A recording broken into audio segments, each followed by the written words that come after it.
Το απόγευμα της 3ης 28 Φεβρουαρίου, η επιβατική αμαξοστοιχεία Intercity 62 αναχωρεί όπως ήταν προγραμματισμένο στις 7:22 το απόγευμα για να εκτελέσει το δρομολόγιο Αθήνα-Θεσσαλονίκη. Σε όλο το μήκος της, η σιδηροδρομική γραμμή Αθήνα-Θεσσαλονίκη είναι διπλή, μία για κάθε ρεύμα κυκλοφορίας. Στην περιοχή Παλαιοφάρσαλο σημειώνεται καθυστέρηση λόγω τεχνικού προβλήματος του καλωδίου ηλεκτροκίνησης που είχε συμβεί νωρίτερα μέσα στην ημέρα και μάλιστα είχε διακόψει το δρομολόγιο Intercity 56. Το τρένο αναχωρεί τελικά με 48 λεπτά καθυστέρηση από Παλαιοφάρσαλο στις 10:48 το βράδυ. Τοποθετείται στιγμιαία στη γραμμή καθόδου για την αποφυγή ηλεκτροπληξίας και επαναφέρεται σε κανονική τροχιά. Φτάνει στη Λάρισα στις 11:07.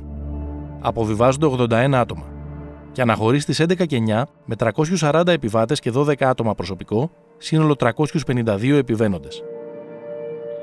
Βασίλη, φεύγω. Φεύγεις. Όπως προκύπτει και από τη δημοσιοποίηση της συνομιλίας του με τον μηχανοδηγό, ο σταθμάρχης μπερδεύεται με τον προηγούμενο χειρισμό ενός άλλου τοπικού τρένου και δεν επαναφέρει με το κλειδί 118α τη γραμμή σε τροχιά ανόδου. Έτσι, για περίπου 25 χιλιόμετρα και σχεδόν 12 λεπτά, η επιβατική αμαξοστοιχεία κινείται σε κάθοδο, στην ίδια γραμμή με την εμπορευματική αμαξοστοιχεία υπαριθμών 63503, που με 2 άτομα προσωπικό εκτελεί το δρομολόγιο Θεσσαλονίκη-Λάρισα. Στο συγκεκριμένο σημείο της διαδρομής, η μέγιστη ταχύτητα που επιτρέπεται από το εγχειρίδιο κυκλοφορίας είναι 160 χιλιόμετρα ανά ώρα. Στις 11:21 τα δύο τρένα συγκρούονται. Τα 4 πρώτα βαγόνια του επιβατικού εκτροχιάζονται και το πρώτο τυλίγεται στις φλόγες. Η θερμοκρασία στο εσωτερικό του ίσως ξεπερνά και τους 1300 βαθμούς Κελσίου.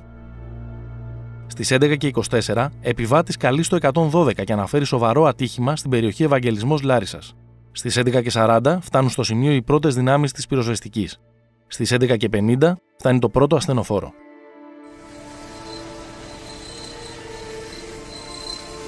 Στη διαδρομή Αθήνα-Θεσσαλονίκη δεν λειτουργεί σύστημα τηλεδιοίκησης. Παρότι έχει αγοραστεί από το 2000 με σκοπό να λειτουργήσει στους Ολυμπιακούς του 2004, 20 και πλέον χρόνια μετά δεν έχει ακόμα εγκατασταθεί σε έναν κικαιώνα ανολοκλήρωτων εργολαβιών, καταγγελιών για κακοδιαχείριση, καθυστερημένων αναβαθμίσεων. Έτσι, εν έτη 2023, οι μηχανοδηγοί παίρνουν έως και 15 φορές σήμα μέσω ασυρμάτου από τον εκάστοτε σταθμάρχη για να κινηθούν από το σταθμό Α στο σταθμό Β, από το σταθμό Β στο σταθμό Γ και ούτω καθεξής.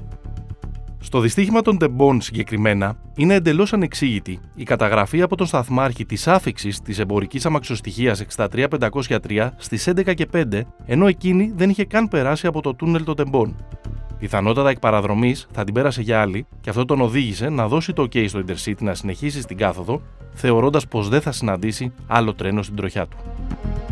Στη διαδρομή Αθήνα-Θεσσαλονίκη δεν λειτουργούν παρά μόνο σε ένα μικρό κομμάτι της Α φωτοσύματα, Β σύστημα τηλεδιοίκησης και ελέγχου κυκλοφορίας, Γ σύστημα επικοινωνίας.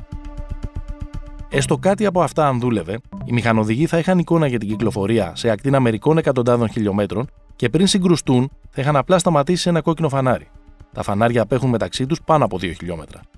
Ή ακόμα και αν είχαν παραβιάσει το κόκκινο, θα είχε ενεργοποιηθεί το σύστημα αυτόματης ακαριαίας πέδησης που ακινητοποιεί την αμαξοστοιχεία το πολύ σε 1200 μέτρα. Όμως αυτές οι δικλείδες ασφαλείας δεν υπάρχουν και όλα καταλήγουν να εξαρτώνται από τον ανθρώπινο παράγοντα. Οι συνδικαλιστές του ΟΣΕ είχαν προειδοποιήσει πολλές φορές για τα προβλήματα του ελληνικού σιδηροδρόμου, με τελευταία την επιστολή τους 3 εβδομάδες πριν, στις 7 Φεβρουαρίου. 2 εβδομάδες πριν το τραγικό δυστύχημα, στις 15 Φεβρουαρίου, η Κομισιόν είχε παραπέμψει την Ελλάδα στο Ευρωπαϊκό Δικαστήριο για τις σιδηροδρομικές υποδομές. Σχεδόν 17 ώρες μετά το δυστύχημα, ο Υπουργός Μεταφορών Κώστας Καραμανλής ανακοινώνει την παραίτησή του, αναλαμβάνοντας την πολιτική ευθύνη.